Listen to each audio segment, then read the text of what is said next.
Mark, welcome back to F.A.C.E. How are you? Good morning. How's everybody?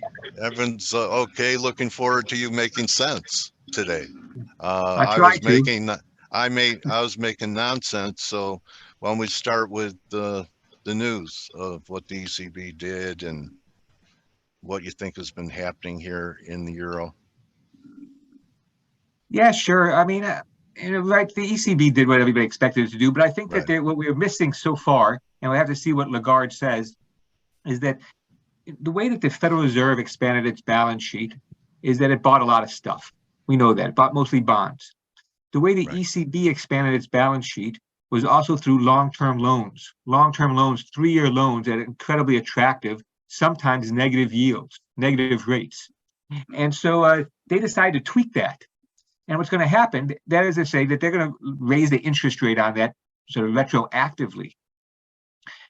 And what this is going to do is going to encourage banks to pay back those loans. In turn, that's going to shrink the ECB's balance sheet. So even though they raised rates 75 basis points like everybody expected, I think that the net takeaway is that monetary policy may be on the margins a little bit tighter coming out of the European Central Bank meeting than people had expected. I recognize, the euro had a good bounce. It pulled back almost a cent or so from its highs to dip below parity. I think that the rally had really left the MACDs, the slow stochastics, sort of stretched. And I had the euro closing above its upper Bollinger Band yesterday. So I was looking for a pullback into this ECB meeting. And as the markets, as you guys, I think, suggested, the market's focus shifts now after we get past Lagarde's press conference towards the FOMC meeting next week and those jobs data at the end of the week. Okay. Just a little bit more of a telescopic view, Mark. Do you believe that this low right here can sustain the euro, or are people trying to top pick the dollar, bottom pick euro, setting themselves up for disappointment and we wash out one more time? Yeah, so I mean, when I look at all the currencies, not just the euro, I feel most confident that sterling has bottomed at that 103.50 or so we saw at the end of September. And so I do think that when I sort of think about how the dollar extremes are formed, I don't see it as they all peak at the same day or the same week necessarily. I sort of see it like more of a waterfalls, where first one peaks and then another peaks and sort of so on. And so I feel most confident that sterling peaked. And part of it's not just the charts, though the chart looks compelling to me, but it's also about the psychology. When things look bad at the end of September, all this talk about the UK being a third world economy. I see the economists calling it brittly. I see a lot of banks, people who, experienced people forecasting 90 cents or something like that for sterling. And I just think that this was part of the psychology that is associated with a market extreme. And so I like the fact that even though the euro dipped below parity today, sort of what its breakout was, sterling is holding well above that 115 level where it broke out of. I think that we could see 120 either later this year or early next year in sterling. Okay. Do you think we see 120 before we try and, this low, the way I described last Friday, Mark, the world changed. I think that it was not coincidental that the BOJ was in for the third time and the Fed leaked that article to the Wall Street Journal. And they didn't have to spend a cent and don't have to call it intervention. But in my view, it was an intervention. Yeah, Don't you think the world changed Friday? I don't know. I mean, I know everybody, this is the sort of the common folklore in the market, right? That the Federal Reserve leaks things to a reporter. I'm full of folklore, man. Yeah. And, everything the reporter writes is not a leak from the Fed. And I think that even without reading that Wall Street Journal story, it was clear that other Fed officials last week, including on Friday daily, and the day before that, I think Bullard also playing down or at least not endorsing what the market had been leaning towards, which was a 75 basis point hike, not only in November, but December. I don't know if that, for me, I think that it was a part of a larger thing that was happening. And like I say, I thought the dollar was already topping out before last Friday. So I don't know. I mean, what do we really know? We know that the Federal Reserve, or what we think we know, is the Federal Reserve will raise rates 75 basis points next week. The market has moved back towards about 50 basis points in December. Further rate hikes next year, in the first part of next year. So the terminal rate really hasn't changed much. It's still 4.75 to 5%. What strikes me is that despite all this Fed pushing back, the market is still pricing in a very good chance of a Fed cut at the end of next year. And rather than look at 3-month Eurodollar deposits, which, if you take delivery on that, you get a 3-month time deposit. So a lot of things can happen in that 3 months. That's why I use the Fed funds futures. And I'm looking at the difference between the December 2023 contract and the September 2023 contract. Share your contract. screen, Mark, and show it? I'm sorry, I don't have that available right now. But right. I can tell you that spread is about 22 basis points. That is that the yield on the December contract at the end of next year is pricing an almost 25 basis point cut by the Fed, meaning that the market expects the Fed to have broken something. 3 things can break.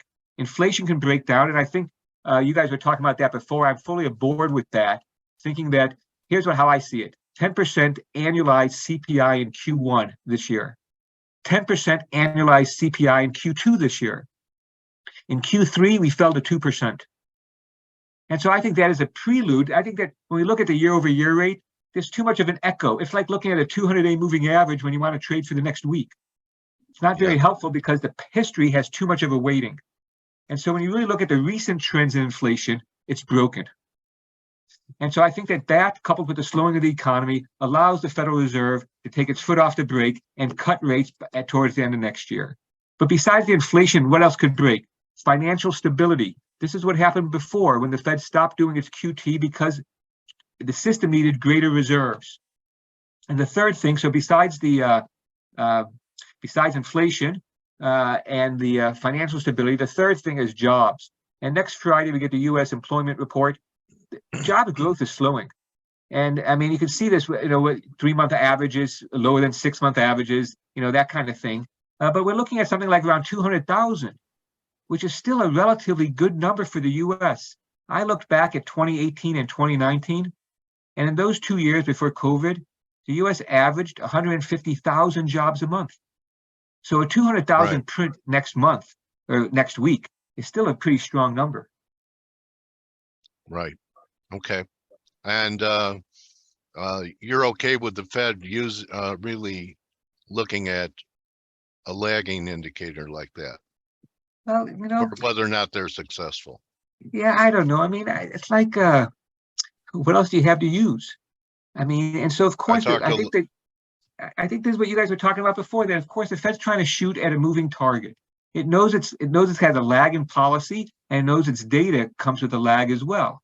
And so I think that to me, it's not so much a difference over the 25 basis points here or there, but it's the main thrust of policy. And I think that the cost of bringing inflation, say, from 4% to 2% is going to be much more costly to the economy than bringing it from 8% to 4%. And the 2% inflation target, we take it for granted now, but everybody, I shouldn't say everybody, all the different countries measure inflation a little bit differently. They all target something around 2%. But 2% in Japan is not the same thing as 2% in the US. And if anything, we talk about the Japanese, but if the US had their inflation, we would be done raising interest rates.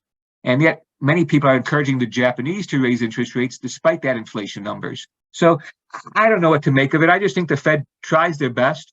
They're a flawed institution. We are flawed as far as the economic data and what we have to use, but it's only what we got.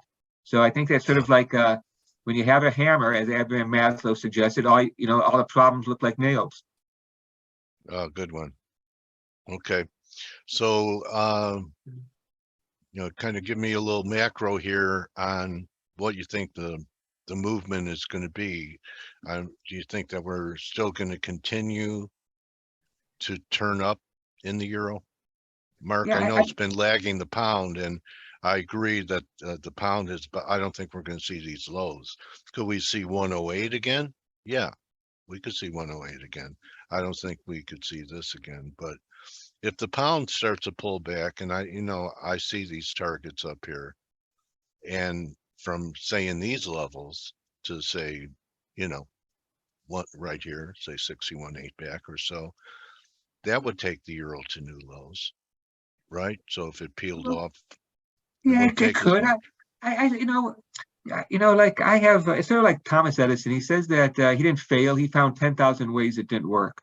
And I think that's what happens to Okay. guys like ourselves in the market, Dale. We have scar tissue, and handling winners is one thing, but it's really not about being right more often. I think that's a game that we play early. I think that's a young person's game. I think an experienced person's game is managing the losses, risk management. I see this often from traders when I look at the track records. Make a little money, lose a lot of money. Make a little Yeah. money, make a little money, lose a lot of money. And so it seems to me, in my experience, as much as what I've seen, suggests that limiting those losses is maybe even more important than being right more often. And so I think the same thing with the Fed. What we're trying to do, I think, ultimately is manage risk. And that's how we in currency markets or traders differ from gamblers. I think gamblers are less able to manage the risk. You bet on lucky seven because it's in the seventh post position, or you bet on a certain sports team. It's hard after you have your wager on to really manage the position. But that's what we really talk about in the markets, right? Is managing that risk. Okay. And I don't know about you, but I do trade with biases while I'm managing risk. Like, if I had a bias here, would I buy a pullback? First of all, the leader is cable, so that's my preferred long. But in euro, would I try to buy a pullback here at, say, 99, 98, 80? I might try it if I thought there was going to be a continuation move of the dollar. And are they going to make this 110 breakdown look insignificant? That's kind of what's going on here today. So Yeah, if it's a big breakdown, how come we're not following through is what I'm asking myself. Yeah, so that's what I sort of saw too with the euro yesterday closing above its Bollinger Band. Yeah. And I also have the biases, of course, partly what to expect. And this balance, I think this is the other thing that makes us different than gamblers, is the balance. When those people discovered the DNA, they sort of had a rough idea what they were looking for. But Right. it's that tension between knowing what you're looking for and sort of projecting, and so I think the same thing here. When I look at long-term charts, I often find that the dollar index, like the euro, like the Deutschmark before it, often makes like a double top or a double bottom at the extreme.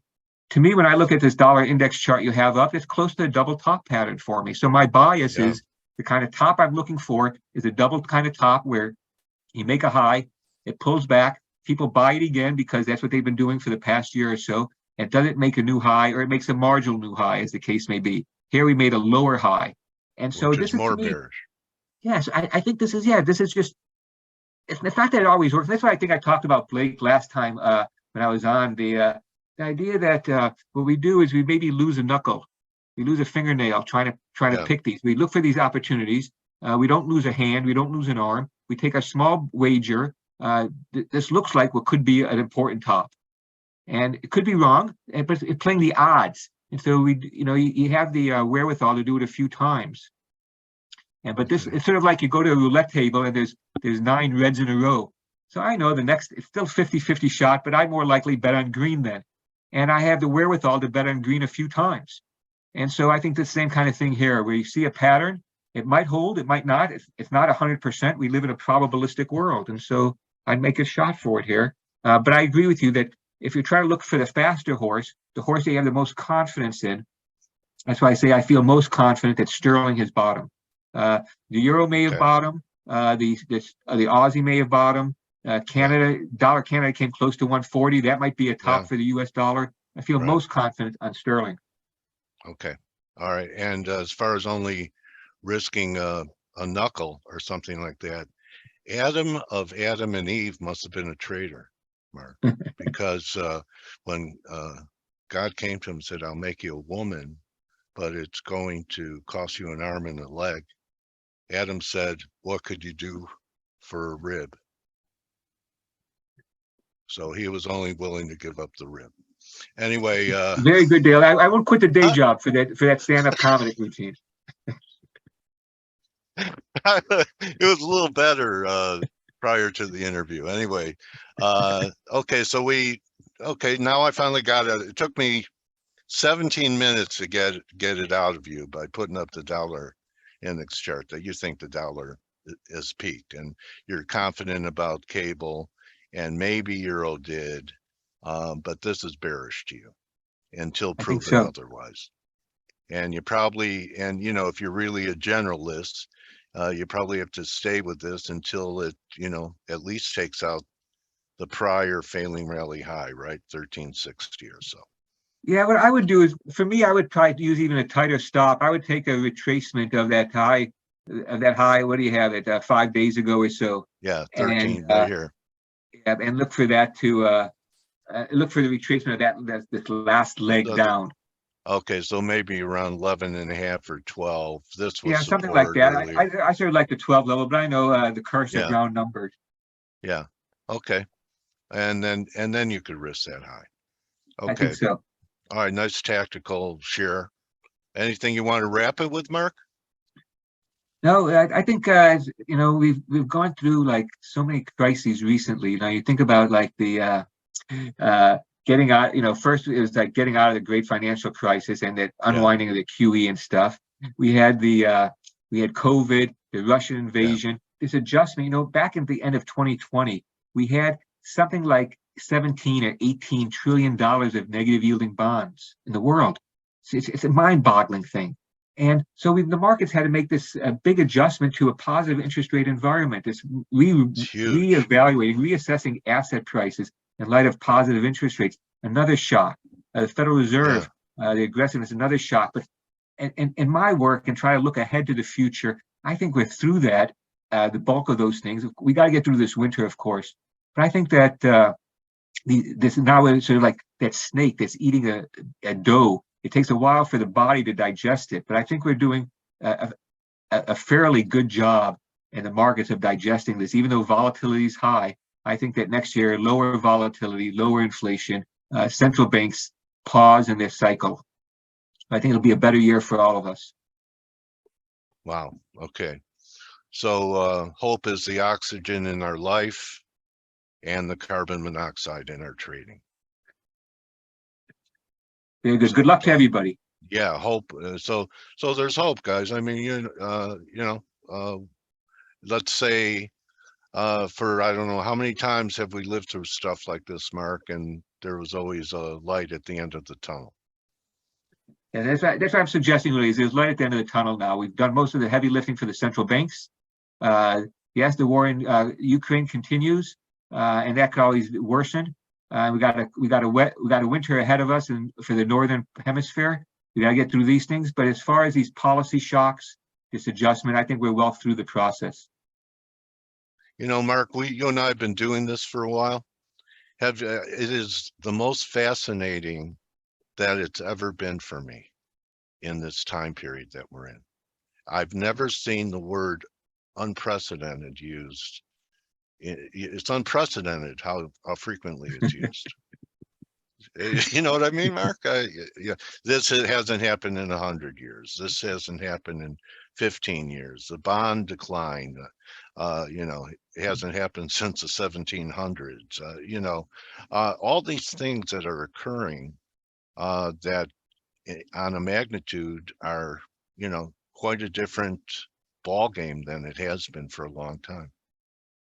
And that's the history. As much as I like to think of myself as a student of history, it's not a perfect guide. It just lets us know that the range of possibilities, which are of course so large. Yeah. So it was great talking to you. Thanks. Good luck. You know, appreciate it. Good luck to you, Mark, and follow Mark on Twitter at Mark Making Sense. And I don't have your website up. Website address, please, Mark. Well, you guys post my commentary, but I have my own blog called Mark to Market. Mark with a C. Makes my mother happy. Okay, and look for Mark on Twitter. Whenever I see a tweet, bro, it helps me. And whenever I talk to you, it helps everyone else that's listening. I much appreciation, my trading warrior brother. Thank you. Good luck. All right. That's a wrap, everyone. Marc Chandler, making sense, and that we've done the heavy lifting and we can look forward to 2023. A little different than my wheat trade. And keep an open mind, and you'll keep your account open. I believe the team will be ready for the morning edge in a little less than 25 minutes. Don't just count your pips, count your blessings. Good luck, everybody. Good hunting, and adios. See you tomorrow for TGIF. Hey traders, this is Blake Morrow with ForexAnalytix. Thanks for stopping by our YouTube channel. Don't forget to like these videos, share them, and subscribe to our channel so you don't miss any of the content that we provide here for free. Thanks for stopping by. I'll see you in the next video.